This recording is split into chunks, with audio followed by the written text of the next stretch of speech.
Shri Ganesha Sharada Gurubhyo Namaha Ramaya Ramabhadraya Ramachandraya Vedase Raghunathaya Nathaya Sitaya Patage Namaha. Welcome to all for this session on Ramayana to chapter 54 of Aranya Kanda. In the previous chapters, we saw Sita being abducted from her hut while Rama and Lakshmana were away in the forest, and Jatayu tried his best to save Sita. He even destroyed the chariot and the charioteer of Ravana, but still finally was killed by Ravana, and then Ravana carried Sita all the way to Lanka. Borne away by Ravana, Vaidehi, seeing none who would defend her, suddenly observed five powerful monkeys standing on the summit of a mountain. These are the same people, Sugriva and his ministers, which includes Hanumanta, whom Rama and Lakshmana will meet later. Thereupon that large-eyed princess of surpassing charms let fall among them her silken mantle, bright as gold, and her rich jewels, reflecting, may they convey the tidings to Rama. The beautiful Sita dropped her cloak and ornaments in their midst. In his anxiety, the red-eyed Dashagriva did not observe this proceeding, but these excellent monkeys beheld the large-eyed Sita, who did not move her eyelids as she was crying out. Then that lord of the Titans, passing beyond the Pampa lake, his face turned towards Lanka, continued on his way, clasping the wailing Maithili. Although experiencing a transport of joy, Ravana in truth was carrying his own destruction in his arms, like a sharp toothed and poisonous serpent. Coursing through the air, he left behind forests, rivers, mountains, and lakes, and speeding on like an arrow shot from a bow, he passed over the sanctuary of whales and crocodiles, the indestructible abode of Varuna, the refuge of rivers, the ocean.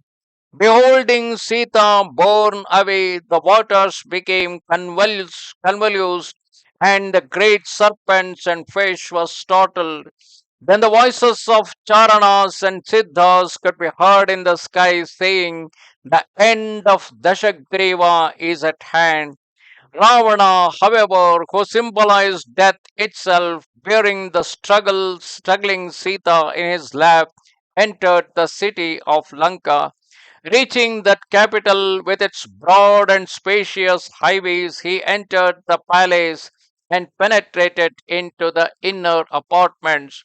It was there that the dark browed Sita, prey to grief and despair, was set down by Ravana in his own domain as Maya sheds his illusion. Then Ravana addressed those demons of dreadful aspect, saying, let none look on Sita without my authority. It is my will that she will have pearls, rubies, robes, and ornaments to the extent of her desire. Whoever speaks harshly to her, either knowingly or unknowingly, will forfeit his life. Having spoken thus to the Titan women, Ravana left the inner apartment and began to reflect on what more should now be done. Observing eight valiant, flesh eating Titans, that exceedingly powerful one, blinded by the boon he had received, after extolling their strength and heroism, said to them, equipped with every kind of weapon, betake yourselves with all speed to Janasthana, where Kara formerly dwelt, and summoning up your courage, banishing all fear, establish yourself in that place, which is now a desert on account of the massacre of Titans. A great and mighty army was entrenched in Janasthana, which with Kara and Dushana was destroyed in combat with Rama. Since that time, an inordinate rage which I am unable to control has taken possession of me, excluding all rest.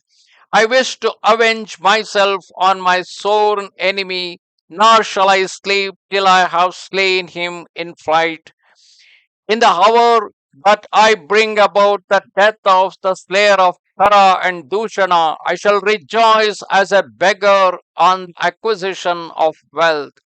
Established in Janasthana, keep me scrupulously informed concerning Rama and his movements.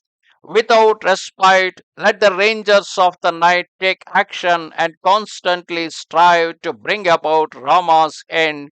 Being acquainted with your valor, which I have often witnessed in the field, I have chosen you to repair to Janasthana.